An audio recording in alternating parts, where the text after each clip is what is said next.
안녕하세요. 오늘은 고구려 역사상 가장 논란이 많았던 왕 중 한 명인 제7대 국왕 차대왕의 이야기를 들려드리겠습니다. 서기 71년에 태어난 차대왕의 본명은 수성이었죠. 삼국사기에 따르면 차대왕은 6대 국왕인 태조대왕의 동복동생이라고 하는데요. 그런데 중국의 역사서인 후한서에는 그가 태조대왕의 아들로 기록되어 있어 두 기록이 서로 충돌합니다. 더 흥미로운 것은 삼국지와 북사에서는 차대왕이 아예 등장하지 않는다는 점이죠. 이런 상황에서 단재 신채호는 후한서의 기록이 더 현실적이라고 보고 차대왕과 신대왕을 태조대왕의 서자로 봤습니다. 태조대왕 이전 왕들의 이름이나 시호에서 부여의 왕성인 해씨가 나타나는데 태조대왕 이후로는 고시게르부가 왕위를 이었다고 하죠. 삼국지에는 고구려의 왕실이 손오부에서 게르부로 바뀌었다라고 기록되어 있습니다. 차대왕은 태조대왕 치세 후반부터 장군으로 활약했고 정치에도 관여했다고 하죠. 121년 후한에 침입이 있었을 때 그의 진가가 드러났는데요. 그는 거짓 항복으로 적군을 속여 안심하게 한 뒤 험준한 지형을 차지하고 막았으며 몰래 현도와 요동을 공격해 크게 승리를 거두었습니다. 이 해부터 차대왕은 태조대왕을 대신 국정과 군사를 총괄하게 되죠.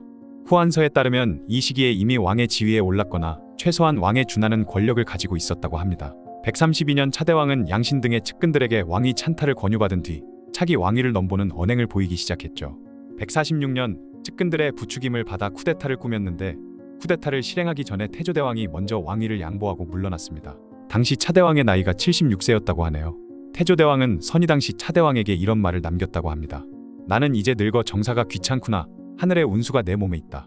게다가 너는 안으로는 정치를, 밖으로는 군사를 총괄하며 오랫동안 나라에 공을 세웠으니 백성들도 이미 너를 왕으로 여긴다. 하지만 왕위에 오른 뒤 차대왕의 폭정이 시작되었죠. 147년에 자신의 왕위 계승을 반대한 우복 고복장을 처형했는데요. 고복장은 죽기 직전 이런 말을 남겼다고 합니다. 원통합니다. 내가 그때 선왕에 가까운 신하로서 반란을 일으키려는 역적을 보고도 어떻게 아무런 말도 없이 묵묵히 있을 수 있었겠습니까?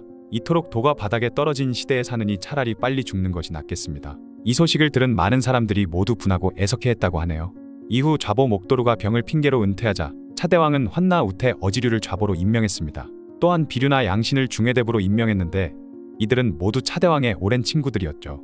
차대왕은 148년에 태조대왕의 맏아들인 막근을 죽였고 막근의 아우 막덕은 화가 미칠까 두려워 스스로 목을 맸습니다. 삼국사기의 사관은 이 사건을 두고 이런 평을 남겼죠.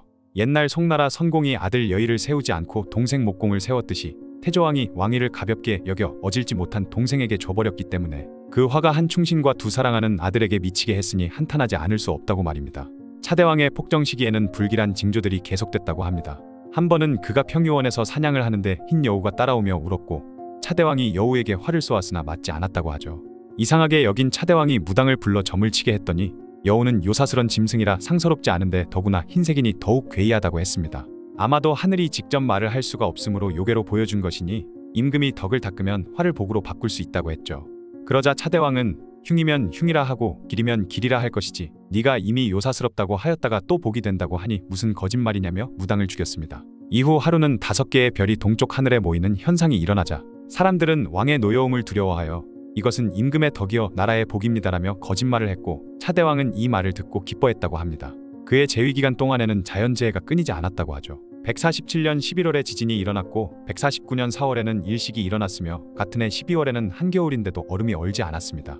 153년 6월에는 한여름에 서리가 내렸고 같은 해 12월에는 천둥이 치고 지진이 일어났으며 금음에는 월식 현상이 일어났다고 하죠. 158년 5월과 165년 정월에는 일식이 있었습니다. 165년 3월에는 태조대왕이 119세의 나이로 별궁에서 승하하는 사건이 있었는데 같은 해 10월 연나부 조이 명림답부가 폭정에 시달리는 백성들을 보다 못해 차대왕을 죽이는 사건이 일어났죠. 당시 차대왕의 나이가 94세였다고 하네요. 차대왕의 아들 추하는 신대왕이 즉위하자 궁궐을 빠져나가 몸을 숨겼다가 신대왕의 대사면령이 내려지자 찾아가 살려줄 것을 청했습니다. 신대왕은 그를 사면하고 양국군에 봉했죠. 그런데 이런 기록들을 보다 보면 당시 왕들의 지나치게 많은 나이에 대한 의문점이 생깁니다. 당시 중국의 기록을 보면 태조대왕은 121년에 승하했다고 하는데 이렇게 계산하면 75세라는 정상적인 수명이 나옵니다. 이를 통해 볼 때 삼국사기의 연도가 24에서 25년 정도 오류가 있는 것으로 보이죠. 이 시기 주요 인물들의 수명을 보면 태조대왕 118세, 차대왕 94세, 신대왕 90세, 명림답부 112세로 모두 비정상적으로 장수했다고 기록되어 있습니다.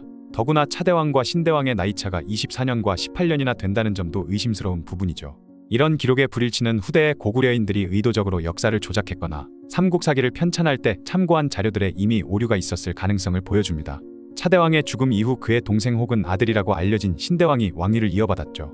폭군이냐 아니냐에 대한 논란이 있었던 모본왕과는 다르게 어떤 논란도 없이 한반도 역사상 최초의 찐폭군으로 평가받는 차대왕에 대한 이야기였습니다.